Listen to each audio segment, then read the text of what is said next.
sustainably.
Yeah, you can kind of do like half half, and the chat's usually delayed like a little bit.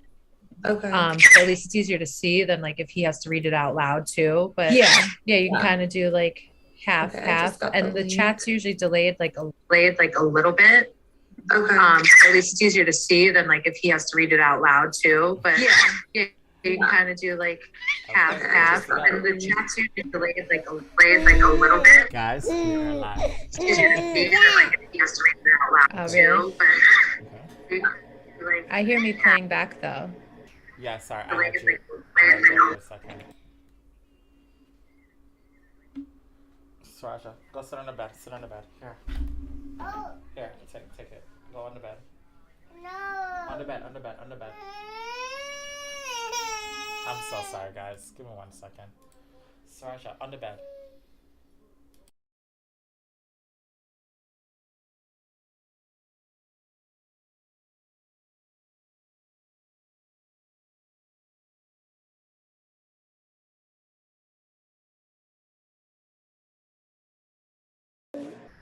I didn't realize I was going to babysit at the moment as well. All right, ladies and gentlemen, we are live. We are. Yes, Kathy's right here. Hi, We are Sarasha. live. We are live. First off, Ariana, welcome. Thank you so much. Ladies and gentlemen, we are live. We are. Does someone have this trim on in the background? We are live. We're live. I'm hearing an echo. Mute on YouTube. We are. Yeah, don't forget to mute that, and then we should Got be it. I didn't straight. know that. My sorry. Yeah. Dark Vibe, welcome back. Nathan, welcome back. Glad to see you. Welcome back. Welcome back. All right, guys. So first off, let me introduce you our guest for today, Ariana. Ariana, do you mind telling us a little bit about you? Sure. So my name is Ariana, and I am a licensed marriage and family therapist out in Los Angeles, California. And I've been licensed for 10 years, and I've been doing therapy for almost 15 years. So my specialties are couples and adults. And let's see, was there anything else that you wanted me to include? Did you want me to talk about the Are you license? single? I'm dating, but yes, I'm single. Okay, dating but single. Okay. Um, Yes. Kathy, do you mind introducing yourself? Tell us a little bit about you. What do you do? Where are you from? What's your profession? Sure. Kathy, I'm from New York. I'm master NLP practitioner and life design coach. And this is Kaya. And yeah, Hi, that's Kaya. what I she should be in bed. Well, it's okay. Okay, okay. All right, guys. So, the topic for today. Okay. Gotcha. The topic for today is I put it in the being alone is be is not being alone equals relationship. And let me elaborate. I've asked a ton of people, and a lot of people said, "Hey, the scariest thing about dating is I don't want to be alone. So for me not to be alone, that means I need to pursue a relationship with someone, Mm. right? So the question is this: are more people afraid of being alone? So that leads into relationship, and is it a bad thing, or could being single, could being alone, could be a good thing? Okay. And I think we have the perfect people for this. We got, I like to think myself as a dating coach. Kathy is a life coach, and we have a relationship and dating therapist, right? So, Hmm. before I get into any of that, let's talk about dating tips, right? I'll start with you, Ariana. What's Sure. your, what would you say is your top two biggest relationship and dating tip? Dating tips. So the first thing that Where's my headphones? Pick it up.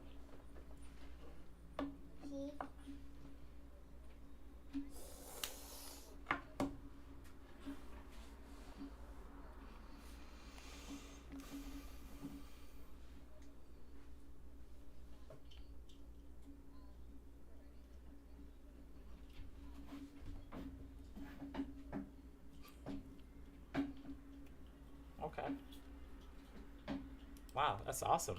Okay. We have Nathan in the chat. Ben, welcome back. I think, okay, so Ben and Nathan are pretty much confirming with what we just said. Ben says, I'm alone, can confirm it's shit. Right?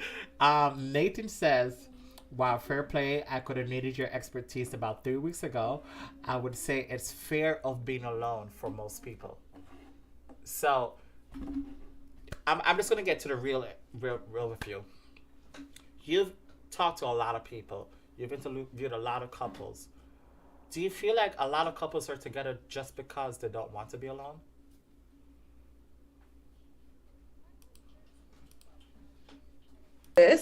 I would say that that's a possibility. I think human beings were not meant to be alone. So it's very natural and normal to want to be in a relationship. I don't think there's anything wrong with that.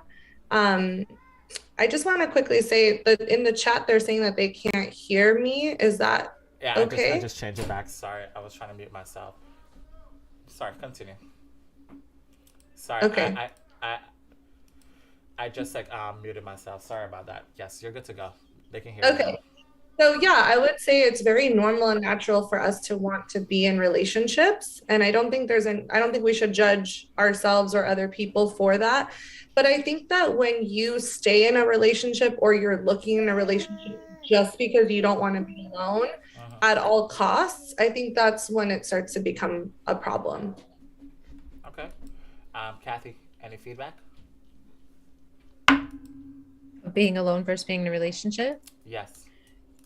My biggest thing, I don't know if it's about alone or the relationship. I think people are like looking to fulfill their needs in the other person or focus on the other person or think they're going to fill some hole, for lack of better words. I feel like that's just what you see a lot. It's like, and I mean, I was guilty of it myself, but it's just, we're always like, they're doing this, or they're doing that, or I want this in a man, but then no one's fixing themselves to get to the level of, attracting that person. And then they have other maybe negative spirals in their head, or everyone's usually on the blame and what is everyone else doing versus reflecting back on themselves. So in a roundabout way to answer the question, I don't know about alone relationship. It's almost easier sometimes to be in a relationship because you can go blame and focus on someone else than yourself, in my opinion. Wow, interesting. Why is it so easier to blame other people than to blame ourselves? Because the fact of the matter is this, the common factor in everything in our life is us, right? Let's just say you go through 4 or 5 relationships and they all fail. Who's the common denominator? We are. Right? So why is it so quick? Why are people so quick to be like, hey, this was wrong about them. This was wrong about them, rather than look internally? Ariana? I think because it's just painful. It's ego, and it's really painful to take a good hard look at yourself and look at what some of the flaws are, or what are some of the areas that you need to work on. It's a painful process. And I think oftentimes it all comes from our childhood. So if that wasn't modeled for us, Owens, welcome back. If we didn't have parents who were able to make repairs and say, hey, I messed up, can we talk about it? Then we ourselves don't really have a roadmap for that too. And so we're just not used to it. So I think that's what it is. But I love working with people that are motivated, that want to look at themselves, because that's when, the change and the magic can really happen. Okay. So going back to what I was saying before, just to keep it simple, maybe 2-3 sentences. What's your top 2 tips that you've learned overall, for the biggest 2 tips you learned for dating? What would they be? Ariana? I would probably say communication and vulnerability. Ooh. Elaborate a little bit more on the vulnerability. I think that a lot of us lead with just a lot of self-protection. At this day and age, we've gone through so many, we're online dating, or we've, had a lot of failed relationships. And so we're always scared. We have a lot of fears. And so I think that being vulnerable, as everybody says, it's a superpower, but it's really hard. It's scary to put yourself out there and know that this person might not be able to meet your needs, or they might not care. But at the same time, how will they ever know what you need more of, or what's bothering you, or how to love you if you can't be vulnerable? Kathy, any feedback? Yeah, no, I love all of that. I would also I agree. Like if you don't give enough of yourself, then you're not going to get it back. Like if you don't love deeply enough, you won't get that same love back. As in just getting to that level. If you're too scared and have your walls up, you can never truly feel that yourself. And then what you said earlier, Ariana, about maybe something from childhood, I love to talk about this, Craig, attachment styles. So it connects with that. And for me, I actually haven't dated as much, but learning so much of like personal growth the last few years, I would say if you can read on things more or YouTube or whatever you like to learn on and learn, if you learn more about the brain, or and I know it sounds boring, but it's really not. If you learn more about yourself, like the attachment styles, all these things, to me, it was mind blowing, and it made our relationship grow so much by actually learning like what's behind it instead of just keep reacting and going in patterns. Hold And on, hold on, okay. it really helped me. Hold on. So let me go to chat real quick. Nathan said a few things. Ariana, what's your response to what Nathan says? I don't see anything from Nathan. It should pop up on the screen shortly. Okay. I'll read it back to you. He says, I was in an 8-year relationship Up until 1 month ago. I was turning 20, and we genuinely did have attraction to each other and love for each other. And the way it ended wasn't exactly the best way. Wasn't exactly the best way. She cheated on me. But because of the relationship ending that way, it had me thinking back to see if I was the problem or the reason to speak. So basically, she cheated, but he looked inwardly like, am I the reason why she cheated? So, what do you... Well, my first concern is he said he was in an 8-year relationship and he just turned 20. So he started being in the relationship when he was 12. I guess so. Yeah. More or less? I'm guessing probably like middle school.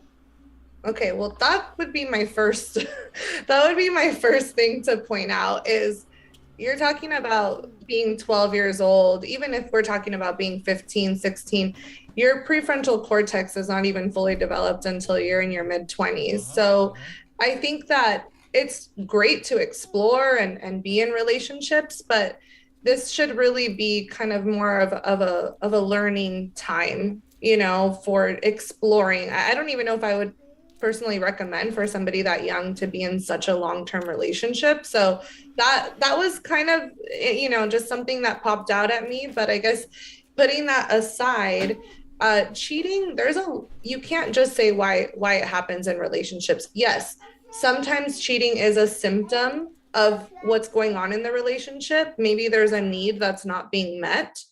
That can happen for sure. And sometimes it's just maybe emotional immaturity. Again, we're talking about a young lady who's maybe 19 or 20 and maybe isn't really ready to be in such a committed relationship. Did she do things the right way by going outside of her relationship? No, but I don't think that's an unusual behavior for somebody that age.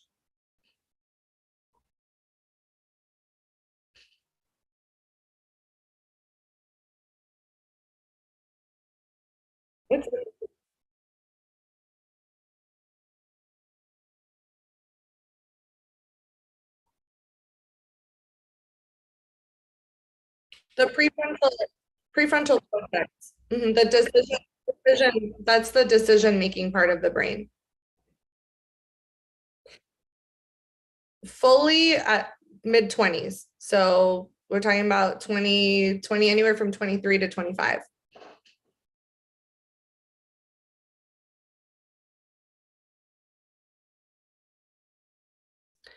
Again, I think that they can count, but I don't think that you're not fully mature where you're really practicing, a lot of those relationship skills. Sorry, guys, that are needed. Myself.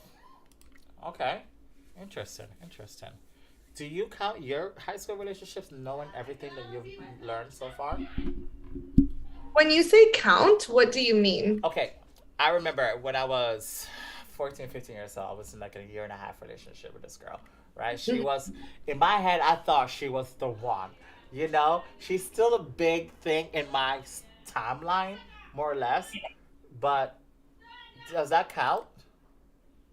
So my answer to that is that it counts as part of your life and your story and your personal development, right? Like when I Mm. think back to my high school experiences where maybe I was having my first kiss or, my first, boyfriend, however serious it may have been, I think that I look back on that and it counts as part of my life and part of my experiences, but I don't know if I would count that as a relationship that I've learned a lot from, for me personally. Okay, so I'll put it this way.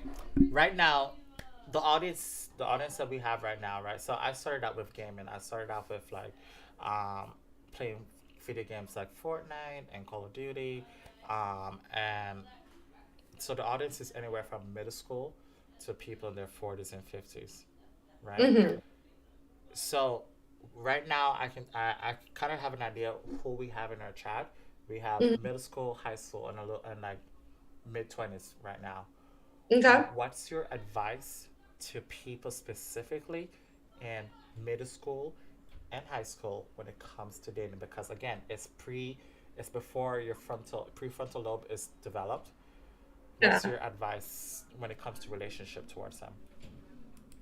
I would say have fun, be kind, explore different relationships. Don't get locked into anything too serious if you can avoid it, because you're going to have a lot more life to live and a Mm, lot more experiences to have. So, yeah, that's what I would say. And also you can have a lot of life experiences within your friendships as well in those age ranges. okay. Kathy, anything? I agree, but I didn't date in high school and didn't really have that much experience. I had a lot of crushes. I had a lot of fun that like entertained me enough, but I didn't have anything serious. So I don't, I agree. Basically, that sounds about right. Just Okay. enjoy yourself, learn yourself. Yeah. I think that's like it's the super important thing about dating. You learn so much about yourself. You learn what you don't like. You learn what you like. You know? Especially like dating has changed tremendously over time. You know, dating is different when our grandparents and our parents were dating versus us. You know, Right. modern day dating versus traditional dating. So, Mhm. I'll start with you, Kathy. What are your thoughts on traditional dating versus modern day dating? As in like being courted or something, like you should Yes, like that's correct. chivalry and you should open Yes, my door. just the whole process, right? I think it would be nice if more men had some of the chivalry and did like respected women more. And I mean, I know I'm generalizing right now. I'm sure there's still some out there. DJ Owens, have Um, a good day. Take but I care. do wish that was a little bit more of a thing. Um, but as far as like hooking up or like living together earlier, I guess would be more of a modern dating thing. I think that's okay because again, you're learning through experience and maybe the older ways were not the best, just like jumping into this marriage and then figuring out if you like each other later, like living together or the sex life. So, and Okay. you're still muted, Craig. No, it's okay. I know. I just made Uh, myself just in case. All right. So, um, Ariana, I'm not gonna say it's because I'm black. It kind of is, but black people don't go see a therapist. All right, it's I don't know what it is. Maybe it's a norm in our community or something like that. Whenever, like, when somebody says, "Oh, you need to talk about it," go have a drink, right? Or go figure it out some other way. But therapy seems to be more or less the last resort, right? And Kathy and I were in a relationship, right? And at one point, I remember she came to us. She was just like, "Hey, where our communication skills are not great. We're not getting each other's point across. We need to see a mediator. We need to see a therapist." I'm like, "Fuck no." So, what is this? What is it called? What is this image that me and other people tend to have when it comes to going to a therapist? Aha. see that they go see their barber. The chat. That's so true. Well, I think that I don't want to be the authority on speaking for like Black people or the Black community, but I do like to inform myself. And as far as I know, not only even in Black communities, but other minorities as well. I'm Latina. It's very stigmatized. I think for the Black community, one of those reasons is that there is like authority and, medical professionals, like there's been a lot of horrible things that have happened to Black people in our country over the past several years. So I think that oftentimes there's a lack of trust in, Okay. even in professionals or Yeah. things like that. It's again that stigma, it's not modeled. And then I know in the Latino culture and other cultures too, it's like, oh, if you're going to therapy, you're crazy. Yes, exactly. And Yeah. there's different types of crazy. There's like mira tu Right. loca versus like, yo, you're really crazy, bro. Like, what the hell, you But know? here's the thing. If you had a problem with your car, you're going to take it to the mechanic. If you Ah, want a better body, you're going to get a personal trainer. yes. Therapist, life coach, it's an up level. It's not for you to be crazy. Yes, there are people who have very serious mental health disorders. I personally don't work with that population. Yeah. I work with people who are more high functioning and they want to get unstuck. So that's what I as a therapist am here to do. It's like a personal trainer for your mental health, for your I spirit, for your like that. I like that. Ladies and gentlemen, a personal trainer for your mental health. Here we go. I love yeah. that. And mental health is huge, man. It's It's especially with everything that's going on nowadays, like it's tremendously huge. Wow. absolutely. Okay. So I hope I answered your question. I know it was kind of a big answer, No, no, but no, no. That was absolutely fantastic. I appreciate that. Chad, welcome back. Kane, welcome back. TJ Owens, welcome back. Glad to see all of you guys. Wow. Okay. So let me go into this. All right. One of our famous topics that we were talking about more recently, right? Monogamy versus polygamy, mhm. right? Here's my case. I grew up Christian, right?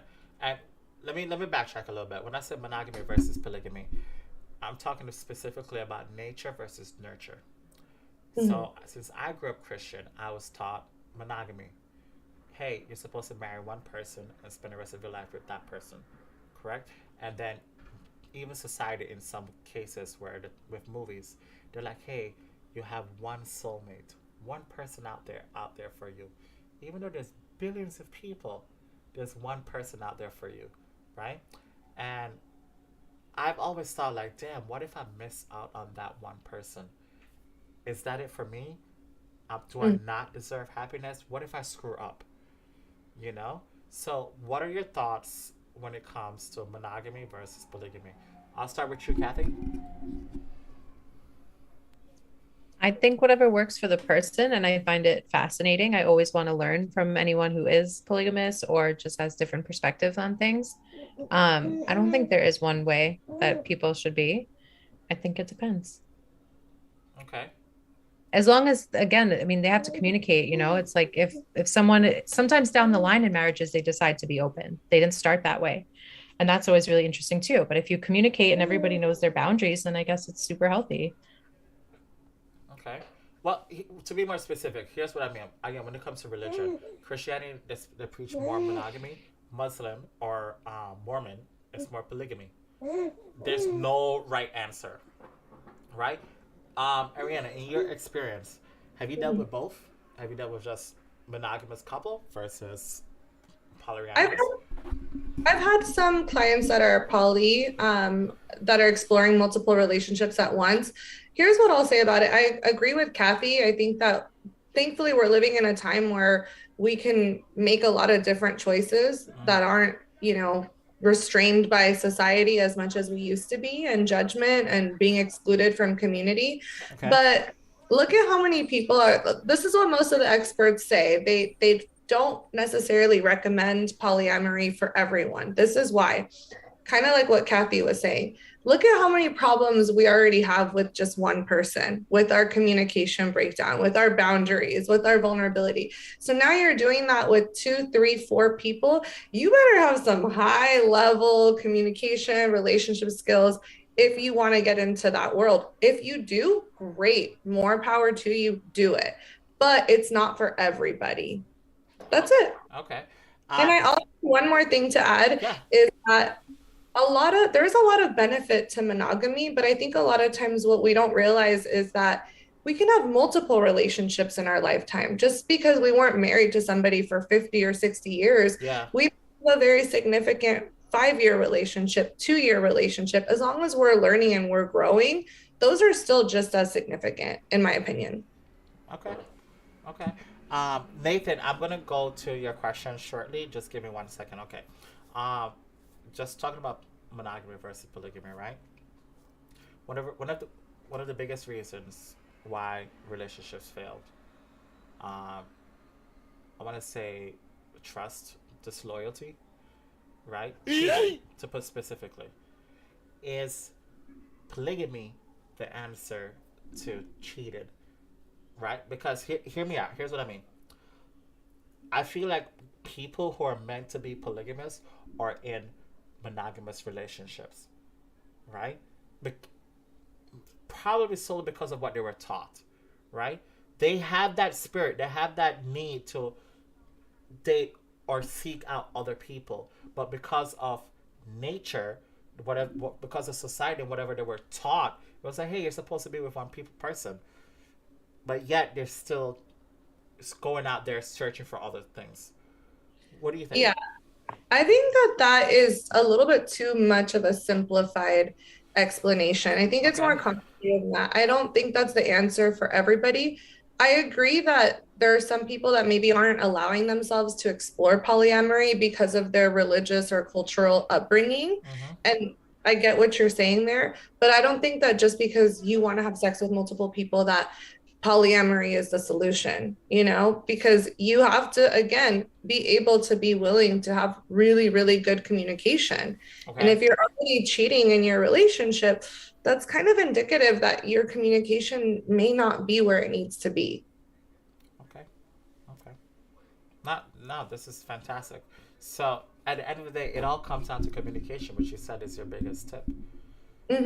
Absolutely. Yeah. Okay. All right. Let's go to chat real quick. Okay. So Nathan, I'm going to go back to what you said. I'm going to read what Nathan says. Give me 1 second. All right. Nathan says, now I'm 25. The story that he was telling us about before, he says, now I'm 25. So this happened when I was 20. But I've recently come out of a 1.5-year relationship with someone that I've known since primary school. So I'm guessing since middle school-ish. We were always best friends with, and it seemed like it was going further than just being friends, right? So we started a relationship, but the relationship has ruined what we had before. Okay, so that's kind of like saying, in short, hey, I was in a friend zone, and we took it a little bit further, and because we took it further, we made it sexual, it ruined our friendship. Which is one of the biggest reasons I hear why people don't want to ruin their friendship. Kathy, let's start with you.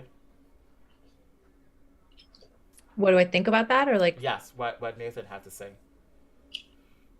I don't know that I'm right, but what came to me first is just, I think they would have always wondered if they didn't explore it. And it sucks that they did lose the friendship, but if there's been kind of something between them since possibly 5 or 10 years old, I think, isn't he in Europe maybe, but I don't know if primary is the same there as here. That's correct. But yeah, let's just say like pretty young.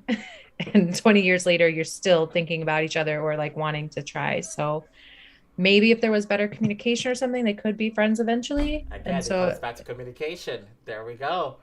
Yeah. Possibly. I mean, we don't have all the details, and you know me with NLP, sometimes you don't really need a lot of details. Sometimes you do. Sometimes you need to know a little more. But my first gut reaction, and again, I don't know if it was right, is just, I think they would have wanted to explore at some point. So at least they learned. They're like, hey, I don't want the regret. I'd rather not have regret than be rejected. The regret of not trying, not to see what the possibility could be. There's the risk to lose someone, but you try though. I mean, I totally agree with Kathy. It's one of those things where it's like, sometimes it's an itch that needs to be scratched, but you can't unspill the milk. That's, I know a lot of analogies in one, but I actually just went through this, and it's to be seen if the friendship can be recovered. Okay. I think it would take time and healing and a lot of communication and desire to work on the friendship, but it's a risk that you take when you decide to explore a romantic or sexual connection. You just can't have it all. Okay. You guys continue. I'm so sorry. I have to run to the bathroom real quick. Just keep continuing. I'm so sorry. Okay. Yeah. I love that. I know it's maybe a little silly, but I recently started watching Summer House like a few months ago, and I didn't see all the seasons. Yeah. So it's like, what, 6 years or something. So all of a sudden I binged it like a couple months ago. And I mean, now Carl and Lindsay are together, and they've been best friends for like their whole adult life. They were dating. They had a dating. Did you start with dating? Yeah, that like little week or two, Yeah. So it just reminds me of that, where it's like, if you do eventually take that risk, and of course we don't know if they're going to, last 60 years, but it just kind of reminded me of that sometimes when you are that close and you've basically done everything besides get physical, that can turn into some of the best relationship of your life if you have such a strong base. Absolutely. You can totally fall in love with someone, over time, with their personality, with their soul, spirit. And then if sometimes you look at them differently and maybe there is an attraction there, it's very possible. So yeah, it definitely happens. And then there's Kane here who says, my uncle has 3 wives and still cheats. Something your uncle might want to look into, what he's really looking for. And then, okay, there's a few more people. Okay, that was quick. But yeah, no, I agree with the whole communication thing, because I thought I was pretty good at it. And then I take some more courses and training, and then you're like, whoa. And so much has transformed in this year just because of that. Absolutely. So, I mean, me and Craig could say that. Like, we have done a therapist. We didn't like the David, first one. Back. We loved the second one. Back. I love you guys. Then we had the baby, so we kind of just took time off. But just with us, like, doing our own growth and the communication, it's so different. And I love what you were saying earlier too, like just like being open to learning. Like anything that you want to get better at, you would go and you would learn about it, or you would practice, and it's the same thing with relationships. I've never met a client that was born into a family that modeled perfect relationship, or communication skills. So there's so much information out there, and it's just really up-leveling to your life to learn, read books, watch videos, even if you're not ready for therapy. Ariana, let me ask you. When it comes to dating, right? Do you find yourself psychoanalyzing your dates in a way? Let me be more specific. Because of everything you learned, your whole mindset has changed. Your thought process, everything about you. Fact of the matter is, there's no going back. A veil has been revealed, right? So with people's answers, their actions, you're watching everything, right? So when it comes to dating, has that changed drastically for you? So here's what I'll say. First of all, and I know that this is a very common error, psychoanalysis is a very small, specific branch in psychology. It comes from Freud. Yes. That nobody does that. Barely anymore. Okay. They lay on the couch and people talk about their dreams and it's years long. That's psychoanalysis. So let's stop using that term, because that's not. But yes, you're right. I can't unknow what I know. Am I observing? Am I seeing? Am I maybe picking up different things that somebody's telling me? Absolutely. But I think that I am still also trying to be present and be myself. And I might be nervous, and I'm answering questions too. So I think the toughest thing is that the other person feels intimidated by me being a therapist. Do you tell them that right away that you're a therapist, or you just wait a little bit just to let them be more comfortable, and then you share that? I'm not the kind of person that lies or withholds anything. So yeah, I come out there with it. If you ask me what to do, I'm going to tell you. What's the most awkward response you've gotten so far? Like, That's what you just said. Oh, are you gonna psychoanalyze me? Okay. Or some guys will joke around and say, "Oh, I need your help." I'm like, "Okay, well, you can either be a client and pay me 175 I or don't you do this for can be on a free. date." It's not gonna be both. Yeah. Is that a turnoff when based on that response?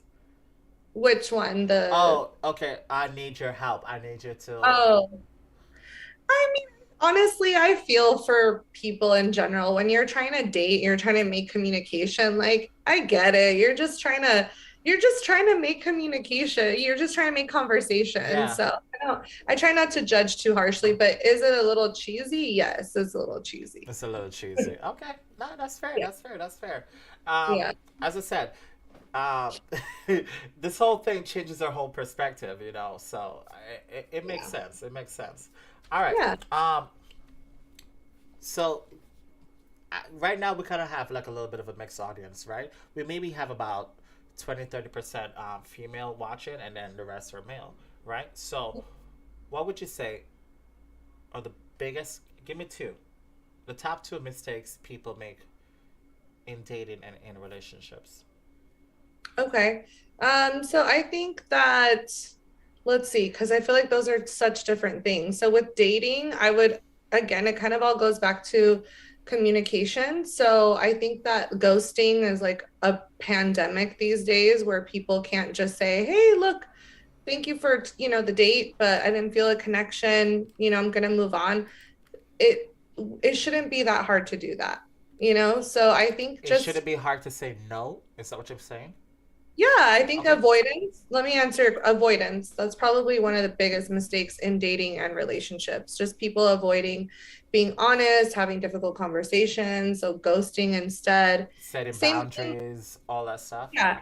Same thing when you are dating and you're in a relationship and you avoid talking about Miguel, uh, good stuff. you know, difficult things. You avoid conflict. When you avoid conflict, you don't have the opportunity to learn and to improve your relationship. Okay. Are you familiar with the attachment styles versus no? Was it the avoidant attachments versus the Yes. anxious? Okay. Do you mind elaborating to our audience a little bit more about that? I'll start with you, Kathy, and then we'll go to your Ariana. So there's actually Disorganized as well, which I read the book Attached, where I got most of my information, and they don't really touch on that, which to me was interesting because Disorganized is a mixture of avoidant and anxious, and you don't know which one's going to come out at which time. And to me, that sounded scary, like to either be dating that or to be that yourself and not even really know why, probably because a lot of people don't know about attachment styles.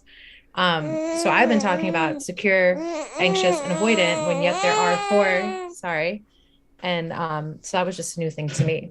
But my biggest breakthrough with avoidant and anxious is learning that the same situation is triggering each side and they just have opposite reactions. So I used to be upset if like CREG didn't answer his phone or doesn't call you back and you're like, "Oh my God, how can you do that? What is wrong with them? How can they do this? How can they ignore me?" But at the same time, he's thinking, "How come she's texting me 10 times? How come people can call 20 times?" Yeah, And I don't like reading essays. like, If you send me a long message, I'm not reading that. That's just and me. like, That's just me. no, Maybe and I know, yeah. but here are all these people and these patterns over these what's seemingly small things when it really is you're being triggered by each other and just taking the opposite reaction. So reading the book, obviously they said it even simpler than me, but just seeing different examples that like felt like, "Oh shit, I've done that," or just the way they break it down, and I was like, "Oh my God." So it helped me have an understanding of him. Yes. And then once I could like categorize ourselves, like to me it was mind-blowing. I'm sure you can explain it simpler and better, but that was like my takeaway, and that book just changed. Like you learn about patterns, but then you have to put it with attachment styles or learn your fighting language, your love language. Like there's a lot to learn, Okay. but it's just so beneficial.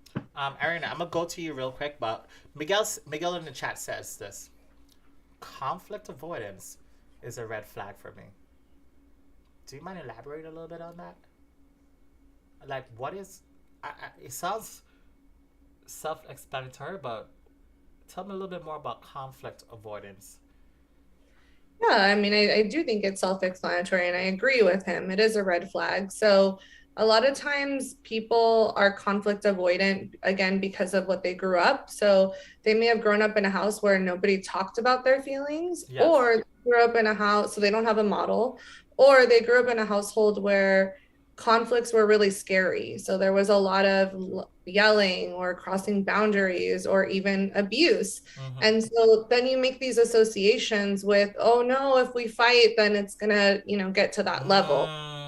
And so all of that creates avoidance. And so, again, the main issue with avoidance is if you and I are having a conflict and we can't talk about it, and you can't learn what bothered me and I can't learn what bothered you, and we can't change that, then we're stuck in the same cycle. Okay. But I did want to add something to attachment, because we have a young audience and I think it's such an amazing, I could talk about attachment for hours, but just to give the audience a little bit of education. Yes. Attachment theory is basically based on when you were a baby, your relationship with your primary caregiver. So secure attachment is When if you your say primary caregiver, you're talking about our parents or you're talking about our nanny? it would depend. If your nanny was your primary caregiver, then it might be Like your if nanny. they're around a lot more than your parents, right? That's what I mean.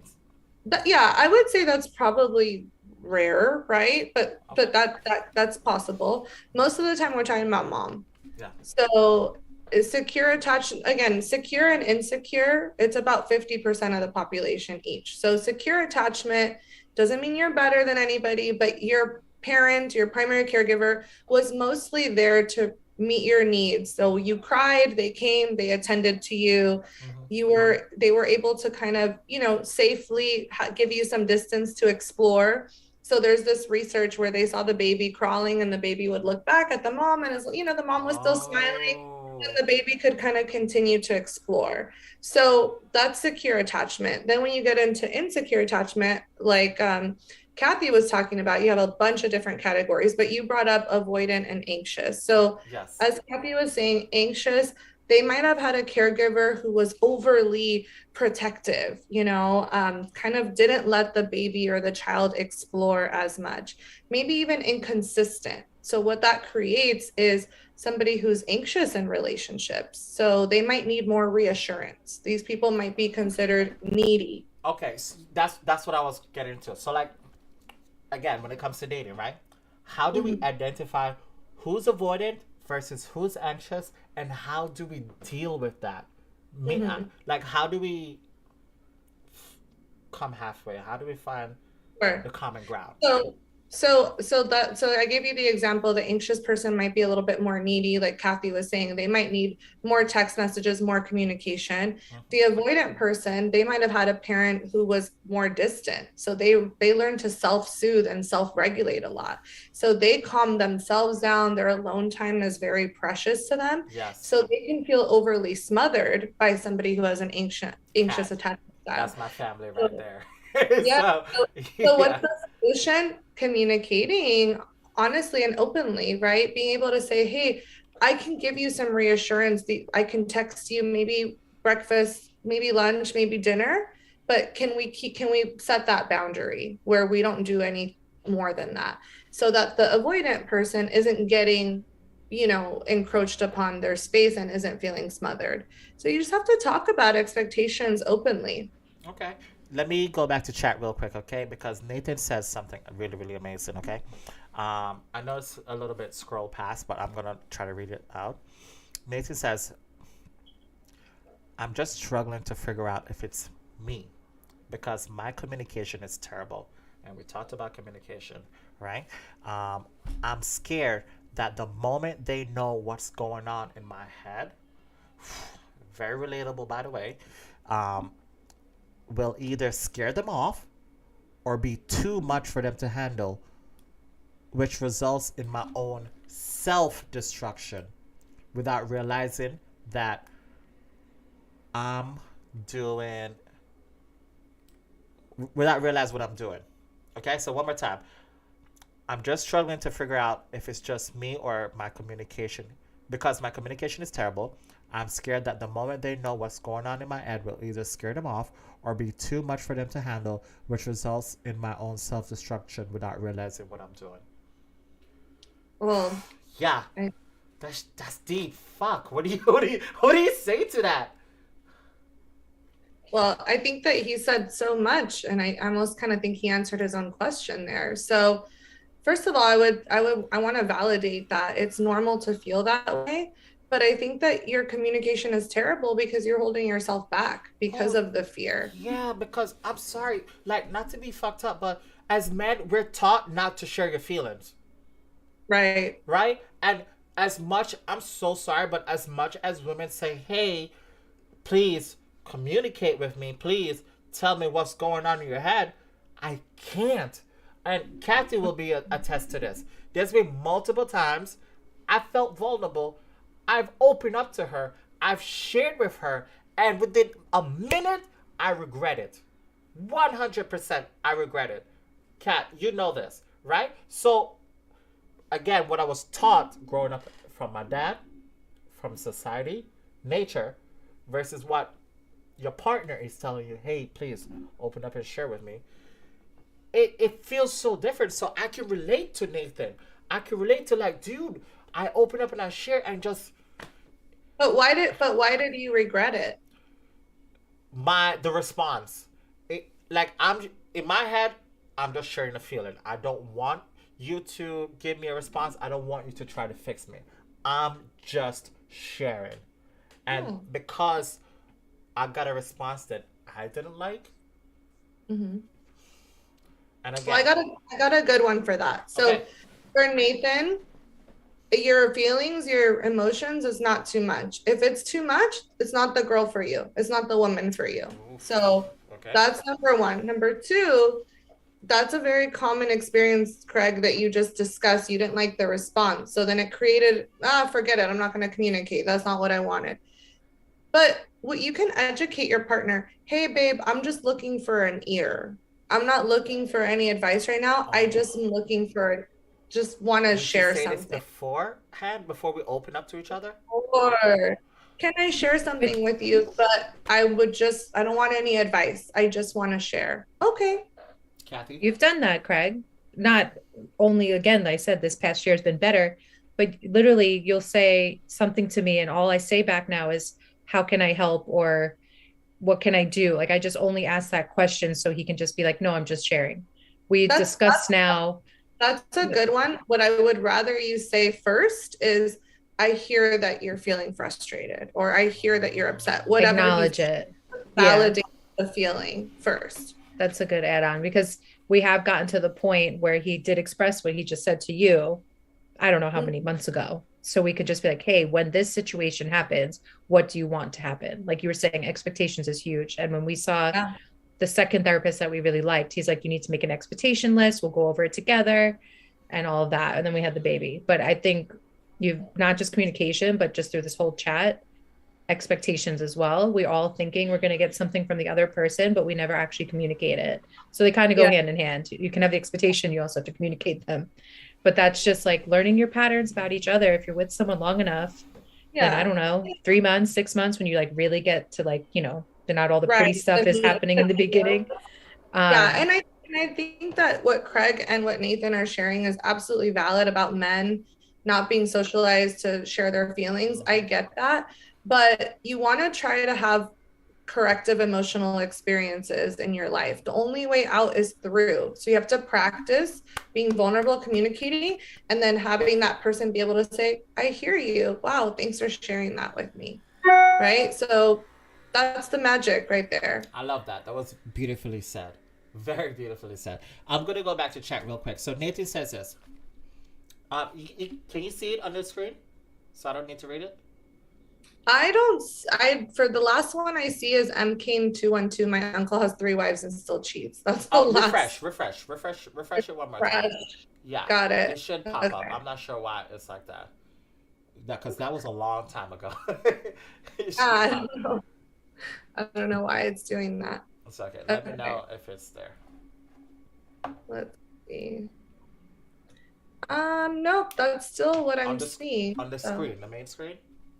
Oh, I see it. Oh, I feel the same way. Yes. Is that what you're talking about? Yes, I feel yes. the same way, but it's just always been hard for me to open up with anyone after the amount of times I've tried to do so, but get nothing. Yeah, so then you might be just dating the wrong people. You might need to work on qualifying the people that you're seeing. So, you know, you don't want to just open your heart to just anybody. You want to say, Yes. you want to that this person works on themselves, that wants what you want, that wants to have that open dialogue with you. And, you know, not everybody's going to have that. I love the fact that you just said qualifying the people you date. Not enough of us are doing this, right? Oh, Like when it comes, oh, okay. I'm a little excited right now, right? How important are qualifying questions? I'll start with you, how Kathy. Yeah. important. Like, do you have qualifying questions, Ariana? Oh, absolutely. I mean, it's just when you're asking somebody, you know, what do you do when you're having a bad day? What are your coping skills? You know, have you worked on yourself? What do you do to work on yourself? All of those Ooh, things. I love that. You realize none of that asks any physical traits question. She only asks all, how do you respond to this certain situation? You Mm-hmm. ask all interpersonal skills, right? Right. You didn't ask, hey, are you 6 feet or over? Are you 6 feet tall? Do you make enough money? You don't ask any of that, which is fantastic. Right. Kathy, what It would you weeds say? it weeds the people out too, because I mean, I know you too, Craig. Like a year ago, you'd be like, "Why? I don't want to talk about that stuff. That's too deep or whatever." Like, not that is coming from your girlfriend, but say a girl messaged you on Tinder or however you're meeting them in a bar, you'd probably just check out and stop listening and just wondering if you're like going home at the end of the night. Like just that type of question. Yes, they're amazing questions, but they're all in kind of like a personal growth area Yes. where Right. you already would weed someone out who wasn't interested in that. You could already tell you're not going to grow together, like, or Mm-hmm. be on the same page.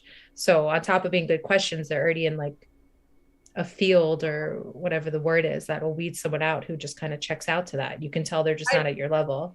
I think too, like if you like Nathan, if you have you're worried, right? Like you're scared. Sometimes you can preface that and ask questions like, I really want to open up, or I'm working on opening up, but it's really scary for me. You're gonna know a Yes. lot by what the person responds to that. If they're like, oh my gosh, like that's awesome, like, you know, if they're positive about that, if they're encouraging, that's a green light. If they're like, yeah, like, oh, like relationships are trash or serious stuff is, then again, that's a red flag. That would indicate that this is not a safe person for you to open up and be vulnerable with. Okay. And Okay. So also, Sorry. oh, you're going No, to read good. again. Well, No, no, no. it's Thank you. also with Nathan, it's, or with everyone, it's the story you tell yourself. Like, oh, I'm bad at communicating. Oh It's a yeah. different perspective. I mean, on like not a very interesting level, I'm always like said I'm bad at writing. Turns out I've been pretty good at it because I've been doing it this year. So you're learning through action. And that was the story I was telling Obsessed with myself. that. I'm And obsessed with you, you saying that. yeah, Yeah. like you stay there, and we're doing it all day, every day. Just because I'm saying that doesn't mean I live by it every day, because I have some other story I'm telling myself that I haven't worked through yet. So we're all constantly going through it. Mm-hmm. But that, to me, that just rang a bell earlier when he was like, I'm really bad at communicating. Not wrong for saying that. Totally understand it. We're all there. But it's the Let's shift to story. I'm working on communicating better. I Beautiful. want to be a better communicator.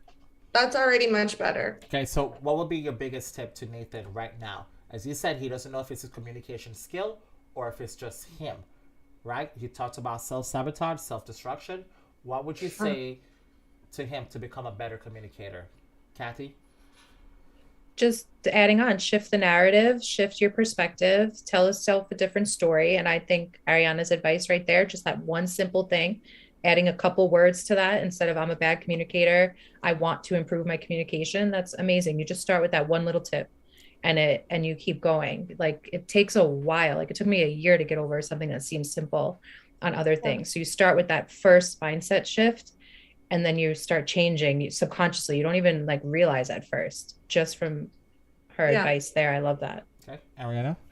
I would say, first of all, Nathan, you're awesome. You're young. You're here listening to this, you know, discussion. That indicates that you want to work on yourself. So there's absolutely nothing wrong with you. In fact, I think you're already ahead of the game. So don't judge yourself so hard. definitely what Kathy was saying, change your self-talk and also qualify the people that you're getting involved with. Oh, okay. I love that. I love that. I'm gonna make a note about qualifying. All right. Yeah, I love that word. That's such a good way to put it. It really So is. good. Because we always say boundaries, boundaries. Like, yeah, we know, guys, boundaries, but qualify it like And it's even another better. word for qualifying is filtering. You're Mhm. sorting through. Again, there's billions of people out there in the world. Not Yeah. everyone is gonna like you. Not Yeah. everyone is for you. Not Hmm. everyone belongs in your circle around your fire, right? So you know what? I remember this as a kid. My mom used to be like, Craig, I don't like your kids. I don't like your friends. And I'm like, what do you mean you don't like my friends? Right? Because she's watching a third person perspective. She's like, Craig, your friends tell me a lot about you. And I'm like, what? And then I start reading personal development books. They're like, hey, you are an average of the 5 people you hang around with the most. So, for example, if you hang around with 5 millionaires, chances are, even if 10% of who they are rubs off on you, chances are you might turn out to be a millionaire.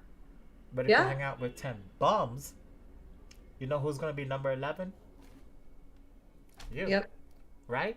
And I was like, holy shit, that just changed my whole mindset, right? Mhm. So, just to like going back, just like you got to qualify the people who come in your circle, Mhm. right? You got to qualify the people who come into your life, into your heart, especially when it comes to dating. You're letting someone in your heart. That's your most sacred ground, man. That's why Right. people build walls around their hearts, right? So, sheesh, right? That's all right. That's the last thing I'm gonna say about qualifying. Now, let me go back to Miguel. Miguel says quite a few interesting things. Okay, so the last thing we talked about was the conflict avoidance with the red flag, right? Now, he also says, if I can't talk to you about the difficult stuff that we're really doing here, if you're with the right type of person, you won't scare them off. So Miguel obviously agrees with that, right? But I agree with Miguel so much. If I can't talk to you about the shit that I'm going through, I don't want to be with you. And you know another form of cheating? Emotional cheating, right? Mhm. So the more popular one is physical, yeah. But there's financial cheating, and I've heard this numerous of times. And please elaborate a little bit more with me, Ariane, about this. When a guy cheat versus when a girl cheat is completely different. A guy Mhm. cheat is more physical. It's just like, hey, I need to get this physical need out. Emotional cheat weighs more because your heart is a little bit in it, Mhm. right? A guy's heart is not into when it's physical. It's just a, hey, I want to bust a nut, blah blah blah. So in some sense, when they say when a woman cheats, it's so much more hurtful. It's so much more painful, right? Yeah. And again, being a therapist, when it comes to cheating, what are your thoughts? What are your thoughts when it comes to men cheating versus women cheating? Does one weigh more or what? I personally don't think so. I think it can be equally damaging, and I think that both men and women can get involved in emotional cheating, especially nowadays with social media and all the ways that people are connected. I've had a few male clients that got involved in emotional cheating. And I don't know, I don't think you can quantify the damage that it does to a relationship, whether it's a man or it's a woman. Okay, that's fair. Um, that would be my opinion on that. Okay, okay. Um, sorry, let me just go back to this. Um, no, I think Miguel said everything. I'm struggling to figure out if it's my okay. Miguel and Nathan were having a full conversation. Well, no, this is fantastic. I just know that cheating is just like I've heard multiple times. It's so different, right? It's so different when it comes to like male, female, and all that stuff, right? Hmm. Sorry, let me just. I clicked the wrong button. There we go. There we go. All right, awesome. So let me get down to it. Okay, guys, we're gonna fast forward real quick. Okay, this part is called confess or drink. Okay, so guys, please grab a drink if you don't have any. All right. I It, want to it, hear. it doesn't have to be alcohol. There you go. You already got yours. What is that? Cranberry vodka? This is pomegranate with some soda water. Okay, that's okay. What do you got, Kathy? Huh? All right, so you're muted. You're muted. Water. Water. Sorry. All right, awesome. It's fine. I got a whole thing of water right here too. Okay. All right. Again, feel free to ask any questions you want to ask either of us. Right? I'll just go through a few. Okay. This one I found really, really funny. Period sex.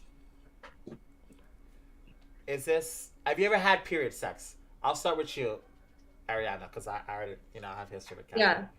Yeah, of course I have. Sorry.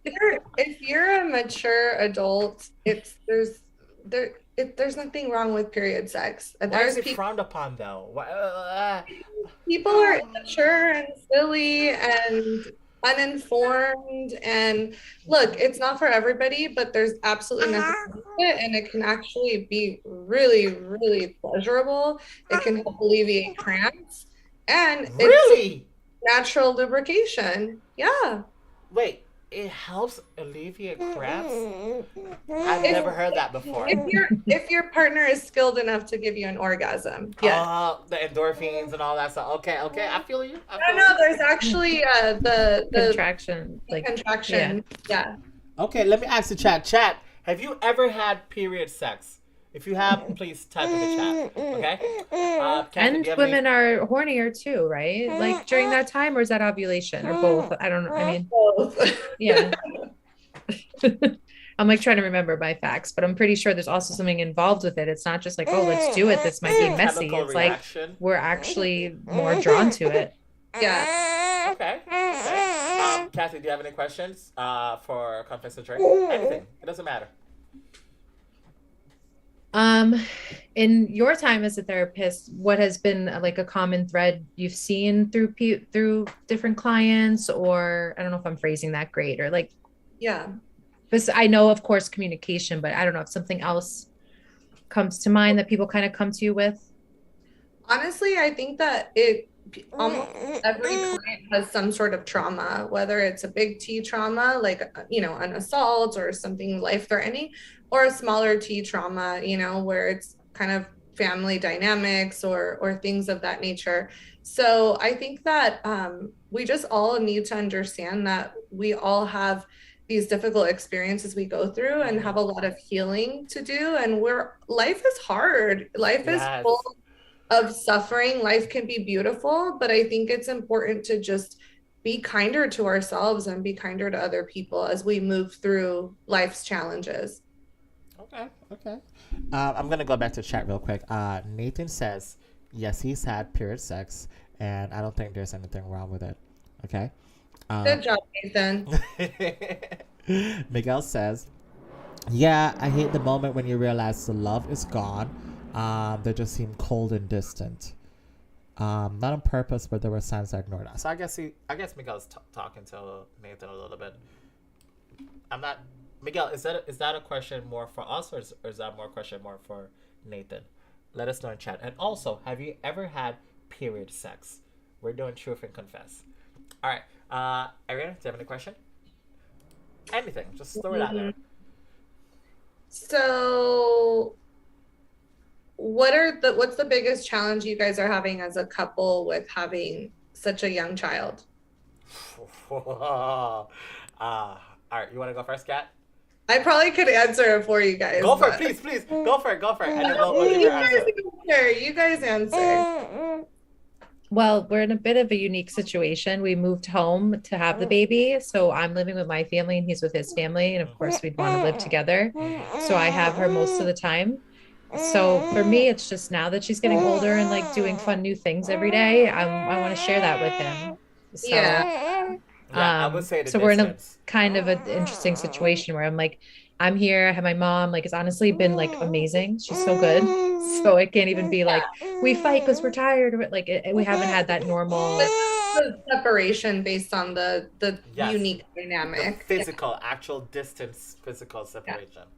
Yeah. I was thinking it was lack of sleep. That's what I see. Not bad. Yeah. How do you feel about the lack of sleep? Because I feel like she slept in the beginning a lot more than she does now. Yes and no. I mean, the beginning's hard. I'm recovering from surgery and she has day and night confusion. I mean, all the details. So, I mean, it's a blur now and it's worth it, but the first month was probably the hardest. Okay. She's also been a pretty good sleeper. She still wakes up a few times, but it doesn't bother me. I don't know. It's good. I Good. don't sound like any Guys are other lucky. moms on TikTok that scared the shit out of me about the fourth trimester. I was literally terrified. And then my experience hasn't been that. So I'm just super grateful. And I'm sure that happens to however many moms. I believe what's happening to the other moms. And Yeah. I'm just happy it's going so well. Okay. Yeah. For me personally, mine is a little bit different. I would say priorities, right? And this has been something even before the baby came along. I believe that I need to be financially free, right? Or financially stable before moving forward, right? So I think that, hey, let's sacrifice a certain period of our time in our life right now. Work, work, work, work, work. Become successful. And then we'll have time freedom and money freedom so we can do whatever we want forever, how long we want, right? It hasn't always been that way because she's so loving, she's so compassionate, she wants more of me. Time. Like, what's your number one love language? Was it physical? No. Quality time, physical touch time, right? is a short Yes. like a just below it, like So by a she point. wants more quality time. And I'm like, cool, but we need to work. So, priorities. Does that make sense? Of course. I think that's very natural. I think most men, I don't know if you ever read the Steve Harvey book, is the 3 Ps: protect, provide, procreate. So a lot of men, they don't want to move forward with next steps until they feel that Yes. stability. Very, very common. I just think that it's about you guys making You're sure talking that, about think like a man, right? yes, Yes. Okay. I think it's just important that you guys compromise. I think it's important for her to support you working more and She knowing has. that Yeah. you're trying to do something good for the family, and also for you to make time for her Yeah. and make time to take her on dates or to go over there once in a while. Even if you're tired, you go and you visit, because those are sacrifices that you make for a relationship. Okay. So Okay. All right, let me go. I know you don't have that much time, so let me just go through this real quick, okay? Guys, Sure. yes or no, we're going to go through it real fast, okay? And chat, this goes for you too, chat. This goes for you too. Okay. Have you ever faked an orgasm? Kathy? Yes. Yes. Ariana? I don't think so. No. Okay? Chat, I'm like, have yeah. you ever faked an orgasm? I'm going to say for me, yes, I have. How does that work? I have. I'm sorry. Again, girls do. Why? This. Hear me out. Hear me out. Okay? Hear me out. Okay? When you hear come you. too early, they complain. When you're taking too long, they complain. In this situation, I was taking too long. Are you done yet? What's going on back there? Are they actually saying that? I'm paraphrasing. But you know what I'm just saying? Like, Did the girl say something, or you could the just feel girl the was energy? just like, have you come yet? I'm like, no.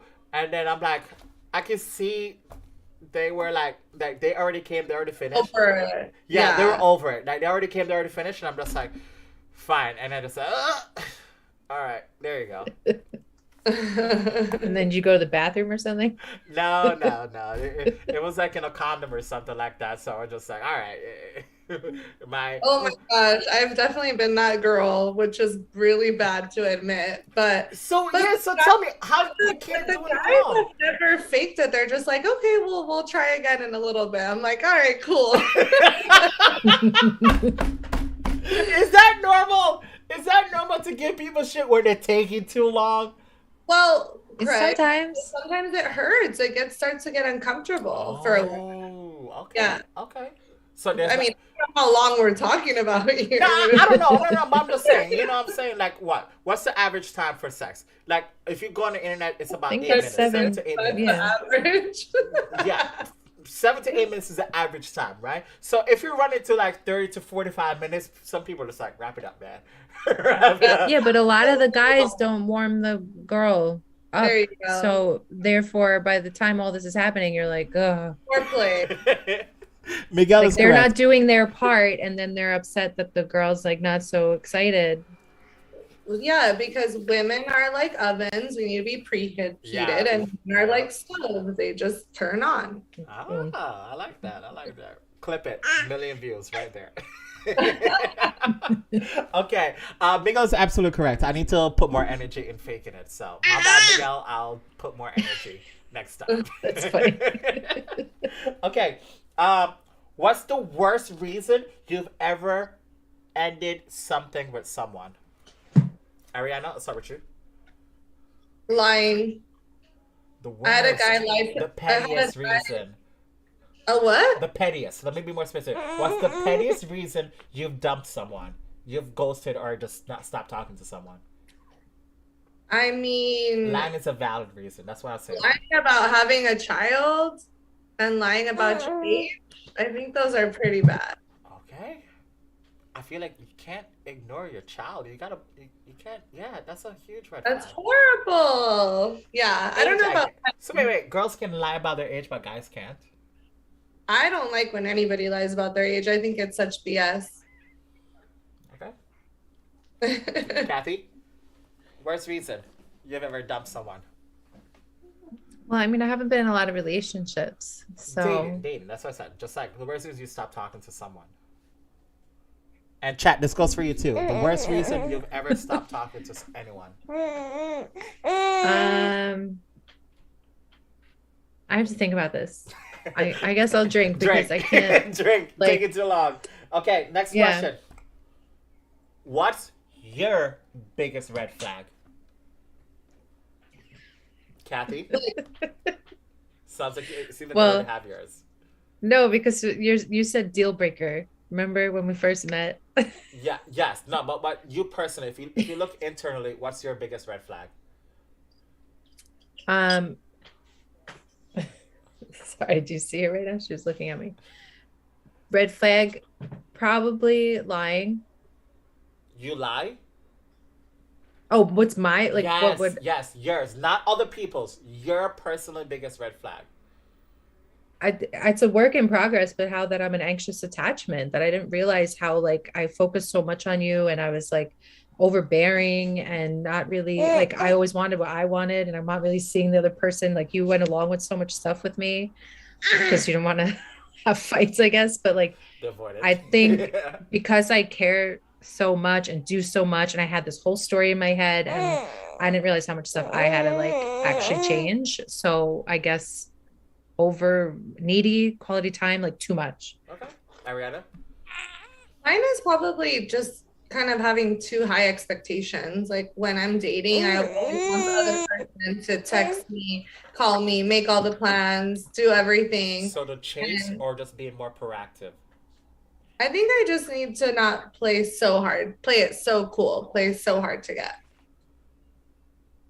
I love that you said that because there's a stigma on like, be cool, man. Be cool. You can't seem desperate. You can't seem this and that. But fuck it, if you like somebody, tell Just them. Them or call them. Yeah. Yeah. Okay. Thank you for being so vulnerable. Look at you. Thank you, Ariana. I appreciate that.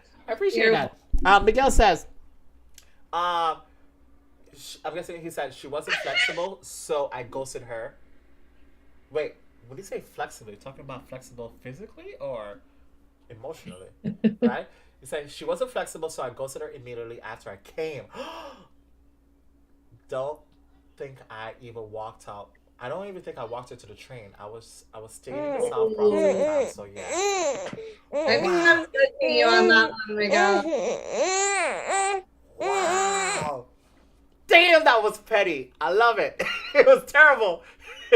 She wasn't flexible, so you try to put her in like 7 positions in like 20 seconds, and she wasn't flexible. So you're just like, and you didn't came. No, so you ghosted her after you came. Okay, wow, brutal. Love it. Yeah. All right, a few questions and then we gotta go because I know you got what 2 minutes left. Gotta get going soon, but I could do a couple more. All right, I'll be quick. And chat, remember, this goes for you. Would you date yourself? Absolutely. Ariana, knowing everything you know about yourself. I'm not saying you're wrong. There's no wrong answers. Yeah. Would you date yourself? Yes. Okay. I love that. Kathy? Definitely yes now. I think looking back, like a soft yes. I didn't realize I was like as annoying as I was. I'm not saying that's all gone, but like I see the difference for me. Like what what my friend said, she was like, it's not about Craig. Like you would date the next guy would be another like Craig. So she's like, if you don't do your work, like you're just gonna keep attracting Craigs. She wasn't being nasty to you. She was talking about like my situation. So that was just like a big mindset shift for me in the past. So now that I've done all that work and let go more control, like you've changed on your own. And I kept trying to get you to do certain things. Anyway, long-winded answer, but yes now, soft yes before. Okay. Miguel says yes, I would definitely date me. Okay. All right. That's good. For me personally, I don't know. Fuck, I don't know. I don't know. I have a lot of red flags personally. I'm very confident with who I am. There's a lot of red flags. That's all I'm gonna say. I love myself. A little bit like what are the red Megan. flags still? I mean, I don't. It's just like Nathan said. When I'm feeling emotional, I don't like to communicate it. My go-to, go have a drink. Right? And it's because kind of like what we talked about, the avoidance thing. I grew up in a family where we're all to ourselves. Like it's 4 of us in my family, but we eat in our own rooms, we have our own TV, we socialize alone. Right? So Kathy family is so not like that. The first time I met Kathy family, they played Cards Against Humanity. They have game nights. I'm like, what the fuck? Y'all got game nights? Y'all hang out together? Shit. Even when it's dinner time, we don't hang out together. We go in the kitchen, we share our own food, and we go to our room. We don't hang out. So, but to me, that's normal though. You know but what that's I'm saying? like she said earlier, big T trauma and little T trauma. Like everyone has their own stuff. And there you that's, go. I'm not saying it's like they did anything to you, but that's your own trauma in a way. It's just leaves marks on us. Mark, aka MT Live, welcome back. Good to see you. So that's my thing. Would I date myself? No. Soft. It's a very, very lucky soft me. Yes. No. I'm sorry. I'm not trying to scare you off. I'm not trying to scare. It's a very soft yes because I'm like my conflict resolution or my fighting language is not great. Like that's one part of you. You're aware of it, and all change begins with awareness. So what I would do if I were you is take the advice that we gave to Nathan earlier and stop saying that and start saying, I'm working on being a better communicator.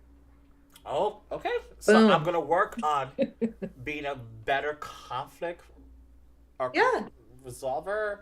Like MD, would you date yourself? Just, you know yourself better than anyone else. Would you date yourself? Right? I mean, if you really want to get crazy with it, start using some affirmations. Like, I am a good communicator. I address things as they come up. Shakira, I love the personal development going on with you, Ariana. I love it. I dig it. Finally, right? You know what I love the most about this? I've only been on like one other time, but just that he's speaking with other people, hearing it from a different source. Trust me, I've been saying a lot of these things for a lot of years, even before I went into coaching. So just because it was exposed to me because of friends or what, anyone else giving me advice, and it's on deaf ears. And now since this podcast and all different people like speaking about these topics, I'm like, thank you. I'm sure you've seen this a lot being a therapist. It's like the wife is saying exactly what you're saying, but the husband doesn't hear it. And it's like, because you said it, like, oh. And the wife looks at you like, man, I told you this for 5 years now. You know? That's why I'm always like, bring them in. Okay. Let me go back to what MD says. You guys can see what MD says, right? It's right on the screen. Okay, if we get to more than 3 dates, and then I keep dating me. Okay. Do you have more of your quick questions, Yes, or I do. I do. I have I mean, one. you can stay live after if you Yeah, need to go. Yes. So I can just One say, last one. I have. Would you date someone who makes less than you? I'll start with you, Kathy. clearly, Well, technically, you're making $0 right now, so. yes, we have switched roles at the moment. Ariana? for me, no, that's not my preference. Okay, elaborate. I want to build like with somebody and have an empire, and we both would have to be equally yoked. And I just don't want to have that burden. I want to be like, I still want to be successful, but I want to be that feminine, supportive energy. I don't want to have to worry about being the You don't want breadwinner. to be the breadwinner. No. Okay. Which is fine. So Yeah. that's more traditional dating in a sense, right? Where it's just like Yeah. the man is a breadwinner and all that stuff. Yeah. Now, if I was like a billionaire, yes, I would date someone that made less than me. Okay, so hypothetically, let's just say you make 100,000, 6 figures, right? You're killing it, 6 figures, right? This person makes 90,000, 5 figures, right? Again. Oh yeah, that if all the other things aligned, that would be fine. Yeah. Okay. So so the person making less than you right now, is that an actual deal breaker or is it circumstantial? I think it's circumstantial. Okay. Okay. Yeah. Like I've asked this question before, and it's one of my videos blew up because of it, right? I said to her, I was like, hey, with whatever money you're making right now, and just think about this, Ariana, whatever money you're making right now, are you paying your bills? Yeah. Paying all my bills. Are you comfortable? Are you happy? Yes. Cool. So let's just say hypothetically you're making, again, I'll put it a little bit lower this time. Let's say you're making 70,000, but you're paying your bills, you have no debt, you're comfortable, you're going on vacations, you're completely fine, and you meet a man who fulfills every other category. He's loving, charming, he's emotionally available, he's everything. In this situation, you make 70, he makes 60. Would you date him? I think it'd be tough because I would want to go on vacations together. But he's doing the same thing. He's in the same position as you, except that he's just making 10,000 less. Yeah, of course, that's fine. Okay. Okay. Yeah. No, But I'm gonna tell you, 100K does not go very far here in LA. I'm sure that's how it is in New York too. I feel you. But if you were like you freaking Nebraska, Yeah, for sure. okay. But also her reasoning is because of goals, because of dreams. What's up, not Deja? because of like a value. You know, you're just talking about being in alignment and Deja growing Owens, together. welcome to the channel. not Good to necessarily have you. How More you of a doing money. today? Welcome, lifestyle. welcome, I like welcome. Exactly. going out to eat. I like going on vacations. I want to have homes, things like that. So it's the lifestyle in some Yes. sense. Okay. Yeah. No, that's fair. That's fair. That's fair Yeah. to say. Like, again, this is the truth. This is the ugly truth. People need to talk more about. Yeah. Right? Because, when people are evaluating a partner, let me be specific. When people are qualifying a partner, what you make, it comes into play. Oh yeah, for sure. Right? Mhm. So, It matters. It absolutely does matter. all right. We're coming down to the last part. This is the last part. We're doing guys. This is my favorite part. Okay, we can teach, we can share all this stuff as much as possible. It means absolutely nothing if you don't apply it. Okay, I can give you like a whole workout, right? What is it say that you say? You're a physical trainer for your mental health. Yeah, personal trainer for your mental health. Your personal trainer for mental health. I can give you the playbook. I can tell you what to do play by play. But if you don't apply it, it means nothing. Okay? So right now, you guys have the opportunity to go on a virtual date with one of us. You can go on a date with Kathy. You can go on a date with Ariana. Or even with me, The Rock, the great one. The most electrifying man in streaming and entertainment. All right? Miguel, thank you so much for sharing the stream. Appreciate it, right? So, if any of you guys here in the chat want to go on a virtual date just to practice, because repetition of practice makes you a little bit better. right? I don't like the practice makes perfect because you can practice doing the wrong thing over and over, right? Practice helps improvement. So, does anyone here in chat want to go on a virtual date with one of us? Type in the chat, let us know.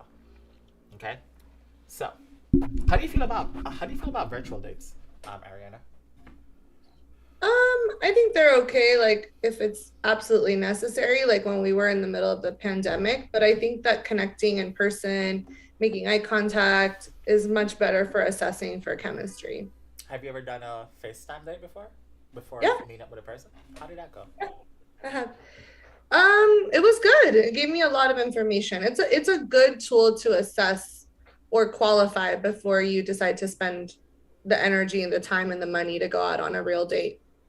Okay. I'm not mad at it. I prefer to for sure get to the point where we're meeting in person. Okay, so you cut the small talk. Let's get straight to the straight. Yeah, exactly. Okay.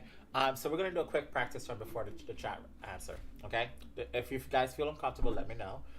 Kathy says to me multiple times, "I never really dated." All right. So let's do a practice date. All right. Kathy, Ariana, let's do a practice date. First date. Do all your things. Whatever you do on a regular first date, go. Okay. I'm the narrator. I'm gonna put it. I'm gonna create the scene. We're at a bar. You're having drinks. You're meeting for the very first time.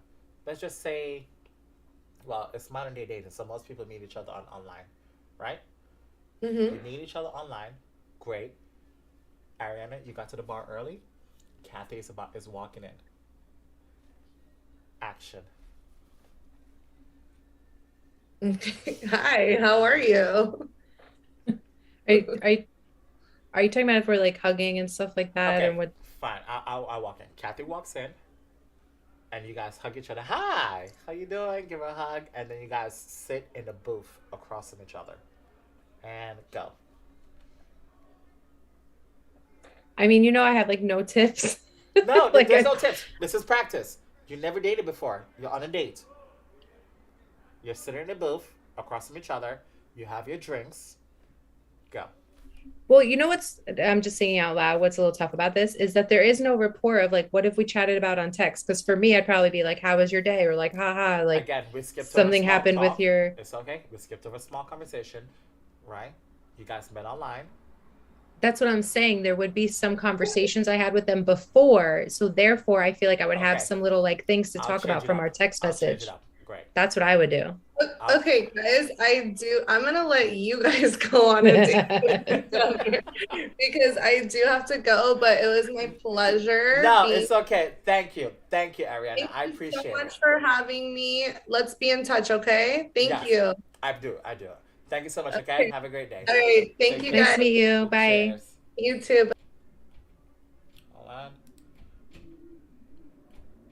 We gotta read report. Okay, Can there you we hear go. me? Okay, so it's Craig and Kathy. All right. Let me go to chat Can you real hear quick. me? Yes, I can hear you loud and clear. What's up? Just like, rapport.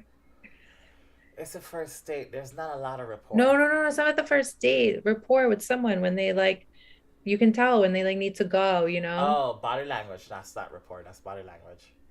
Body language is what you feel rapport then. You build Sorry. rapport and then body My language apologies, is my apologies. body language is how you break rapport. Yes. Someone starts like doing like whatever. Not saying she did that, Yeah. but I got you. My bad. and when they Thank say you. they have to go like 5 million I know. Sorry. My bad. Thank you. I appreciate that. Thank you. Let me go to chat real quick, okay? Social IQs, exactly. Wait, I should say Mark, right? Mark is your first name, right? I'm double checking. Okay, so Miguel has a question. Miguel says, Craig, do you have any tips on improving small talk? I need to work on mine. I seem to want to skip to the sexual talk all the time. Me too. Me too, man. My brother. Me too. All right. Here's one thing I've learned. And Kathy, I'm sure you know the answer to this. What's the number one topic people love to talk about? themselves. Okay. So what I do, I ask questions and I listen and I do follow-up questions. most dates that I've been on, they know nothing about me. It's it's so fucking weird. At the end of the day, they're like, wait, I feel like you know so much about me, but I know nothing about you. You know why? Because I just ask questions. I sit there and I'm like, really? No, that's crazy. For real? Like, I do that. And it works. So, my thing is just ask questions more about, direct the conversation more towards them. If they ask back questions towards you, that's completely fine. That's great. That's amazing. Just, yeah, ask questions. Ask questions that really matters. Ask triggering questions. Ask debatable questions. Don't stay away from like yes and no questions. Okay. Let me go back to Mark. Okay, MD in the building, baby. Okay, MD says I'm married, but I'll definitely be in attendance if possible. I hated pre-scheduled dates. I had more fun with random meetings. Why is that? Why do you feel like he hates pre-scheduled dates versus random, Kathy? When are there random dates? How does that happen? I mean, I'm guessing random dates where it's just like you meet somebody in a bar versus just like meeting somebody online and then you schedule to go on a date with them. Okay, so you meet in the bar and you just start hanging out in the bar the day you meet? Possibly. I'll ask him. What do you mean by pre-scheduled dates? Okay. No, by He random says, I dates. always went to dinner by myself at the bar and closed more deals that way. So there you go. He's out by himself and he ends up talking to somebody. You know, it's a bar. People talk to you at the bar. So, yeah. Yeah. Right? I prefer MD, whichever side. MD is fine. God gave us 2 ears and 1 mouth. Exactly. I've said that so many times. He gave us 2 ears, 1 mouth, so shut the fuck up and listen more. Right? We should always use it proportionate. Agreed. 100%. Or go to an arcade at bowling. Yes. One of my Nathan Miguel, one of my favorite spots to go on a very first date, and Captain, you know this, it's like billiards, pool. Do some activity because it's a fantastic icebreaker, and like with drinks are good, but it's not great because drinks forces you to talk, and that lull moment, what do you call it, Kat? That down low moment can be awkward at times. But if you're playing and you're having fun, which is the number one goal for every day, is to have fun. Then things And you be can good. touch more, right? Because it's like, Yes, exactly. But with billiards, I'm cheesy as fuck. I'm like, yo, you don't know how to play? Cool. Let me show you. Let me put my big strong arms around you. Let me show you how to hold the stick. Right? You know, and then again, it's all if they feel comfortable with that, right? And if not, also you get to see their competitiveness, right? Because some people are really competitive, some people are not, and you can play table tennis. Almost everybody knows how to play table tennis. Lose on purpose, you know, within reason, So yeah, that helps. Drink dates are good too, but if you know how to keep a conversation, do drink dates. If not, just go do like arcades are great. Bowling is great. Hey, we had a couple of our best dates doing bowling. yeah. No, I love activities. Remember Brooklyn Bowl? Oh no, it was called something else, but Monkey the Suck Brooklyn and Bowl we Monkey haven't Lane? been to. What was it You called? know that spot we Anyway. went to in Brooklyn? Like, You know, I know exactly, but it wasn't called Brooklyn Bowl. It was called like it's in something Brooklyn. else. The It's Brooklyn Bowl was much nicer. We never been to oh, that okay. one. But you know what I'm talking about. That bowling Yeah, spot. Fridays, buy one, get one. Yeah, exactly. It was great. We had beer, we had drinks, we had a good time. But do you know what I was saying before with the dating? I feel like we would have had something we knew about each other, like, oh, you're a nurse or you're this. Like, yeah, I knew she was a therapist, but I didn't know like that much more. So I feel like what I would talk about in a date would be something I found out in the text message. Okay. That's all. Like, I feel like that's how I would start. Not just like, how's your day? What do you do? I probably know what you do by now. I probably know where you Okay, live. so let's go back That's to our all. story then. Fine. When I first met you, we had no rapport. My friend came over and just said, "Hey, But Craig." it's in a bar. That's not a first date. Yeah, but again, that's what MD is talking about. MD says that he'll go to the bar by himself and then he'll end up talking to people. So what's your advice to open up a conversation at a bar Oh, with one 100%. person? Always ask debatable questions. Never ask, like, the amount of times I've gone to bars by myself and I've leave with numbers, not guys. Sorry, not girls, guys, and all that stuff. It's fucking ridiculous. I've. How many bar friends do I have, Kat? How A many lot. times That also may be because drinking, like, you like company. Fair enough. Fair enough. When people drink, they tend to be a little bit more social, right? But the amount of times I've gone to the bar and I'm like, I come out with like so many new friends. Holy shit! My Instagram is full of people that I met at the bar, Are right? they also guys who like to drink alone? Yes. Well, there you go.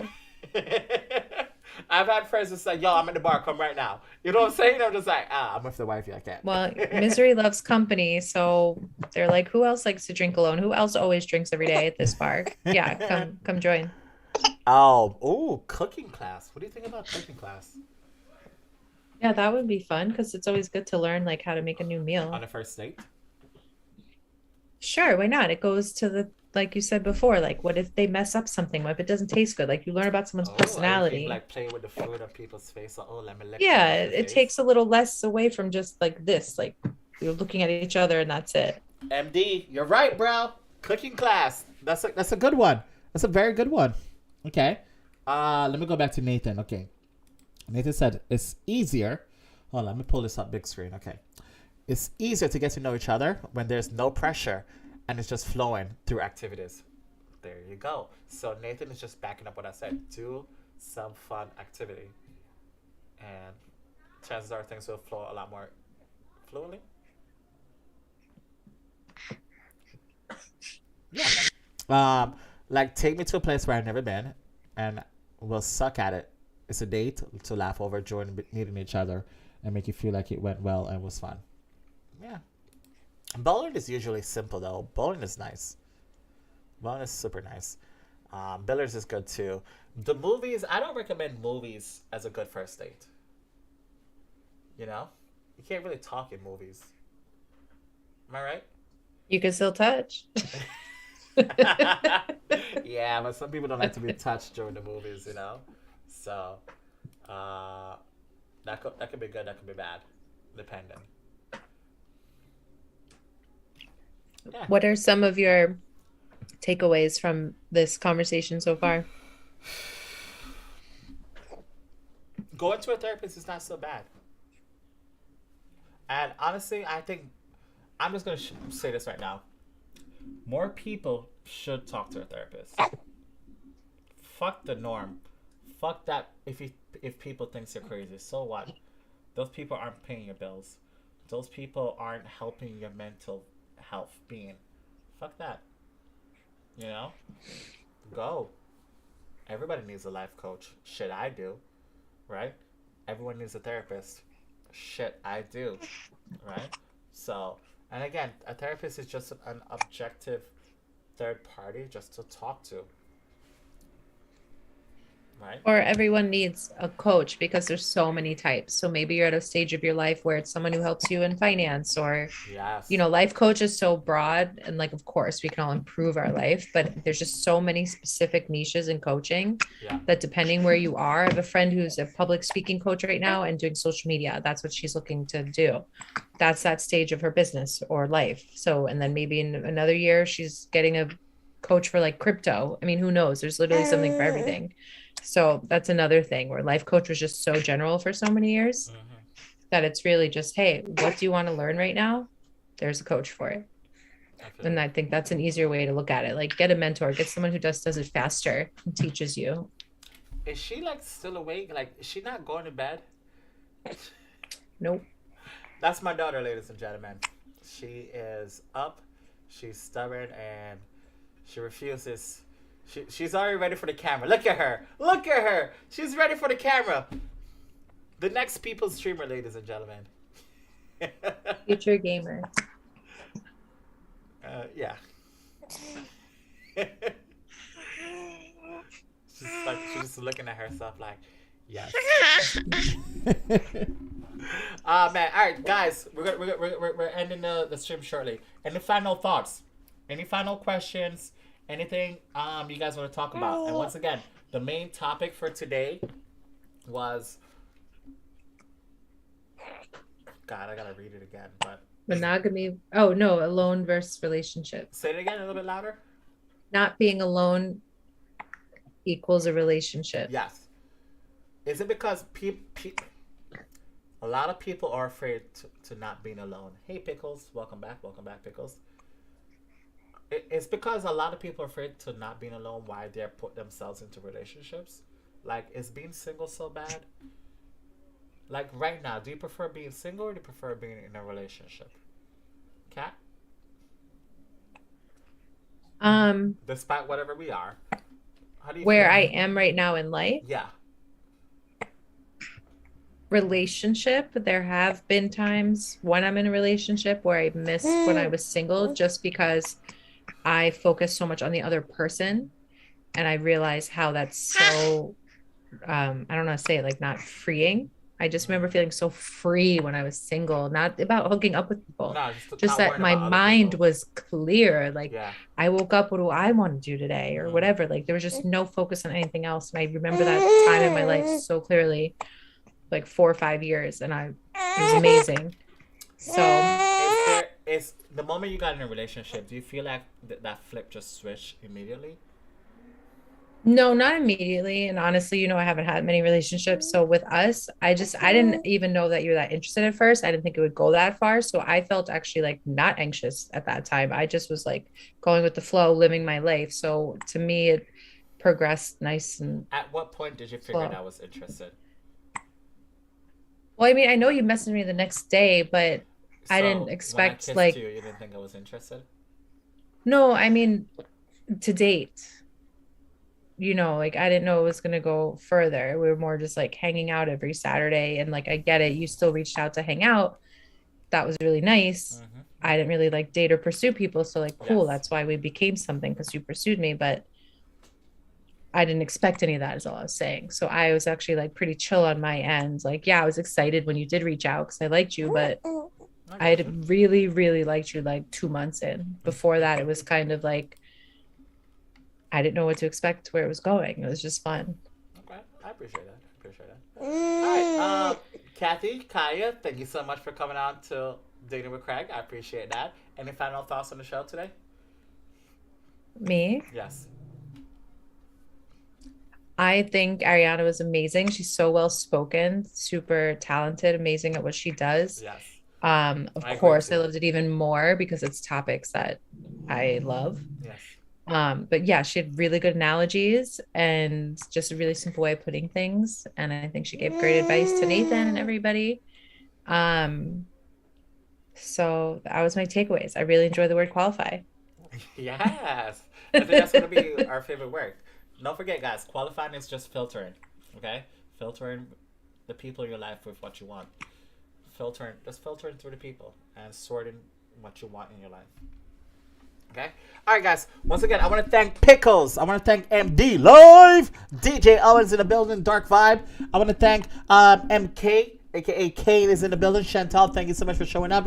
DJ Owens, Ben, Nathan, Miguel, all of you guys, thank you so much. I want to thank, hold on, I'm scrolling up in chat, David, thank you so much. Austin, welcome back. Thank you so much. Hold on, I'm forgetting one more person. There we go. Go with that. Deja Owens, thank you. Oh, DJ Owens, it's Deja Owens. I see, I get it now. I get it. Guys, all of you guys, thank you so much for coming by the stream. I appreciate it. We're going to be doing this a little bit more often. I won't be able to do it tomorrow night, but we'll probably be able to do it Saturday. Okay? Guys, thank you, Kathy. Thank you so much. Give my daughter a kiss for me, please. What kind of kiss is that? I don't even kiss her like that. You gotta do it. You gotta kiss her like that. All right, look at that face. There you go. A little bit more. Yeah, get in there. Yeah. There you go. That's my type of kiss. Okay. All right.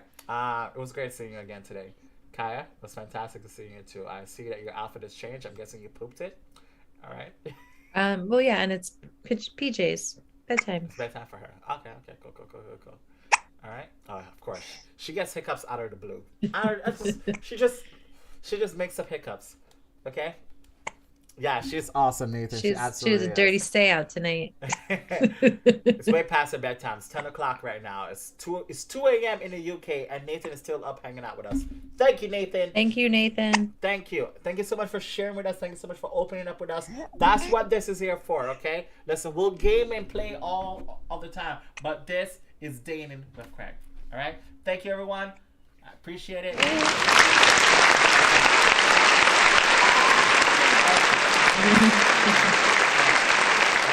Everyone have a fantastic night. If you smell with a rock, it's cooking.